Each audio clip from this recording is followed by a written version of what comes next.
Right then, so I don't recommend you do this at all.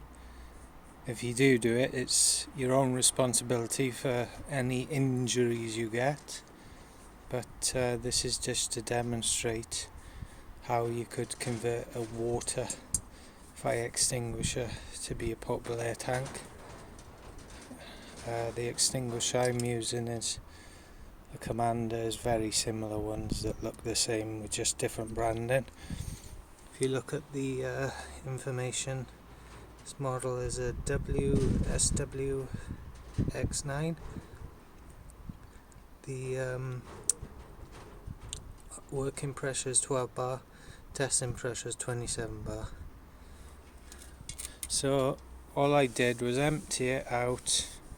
It's still got a tiny bit of water in there which I've got to dry it out, but if you look on the gauge, the green area is 12 bar, which is the working pressure. However, most compressors only go up to 8 bar, so you cannot put in more than 8 bar. Let's just quickly connect it. So the air's going in. What it seems to do, it seems to leak a bit when you first put the air on. The valve seems to leak, but if you put a little bit of pressure in like that, it stops. But then fill it up, just hold it down, and you'll see the dial goes up.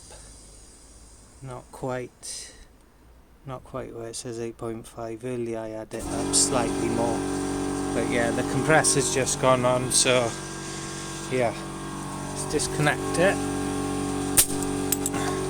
You don't get a lot of air pressure, but let's go over here where it's less noisy, just to quickly demonstrate.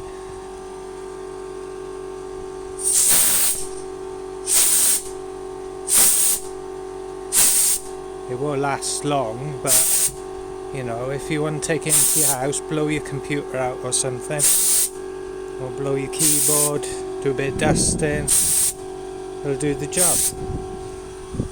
But yeah, all I did was, like I said, I emptied it, did a lot of research before I decided to do anything, especially looking at the data sheets and looking up water, pressurizing air, tank thicknesses, all that lot.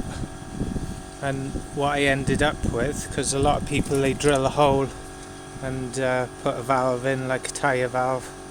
I mean, this has got a valve there, but if you go online, you can actually get from specialist places that sell fire extinguisher parts and the contents, you can get a thing that goes onto here with a tyre valve on the end. It's like that big for about 20 quid. So that said to me, well, you should be able to fill it up with a pipe. The thickness of the pipe is really thick. You can just about see how thick that is. That is actually thicker than my airline. And of course, I can only fill it up to 8 bar because that's how high my air compressor will go, unless I modify it, which I'm not going to. But yeah, for a portable air tank, if you want a bit of air just for blowing stuff, it's not too heavy, you know, it works.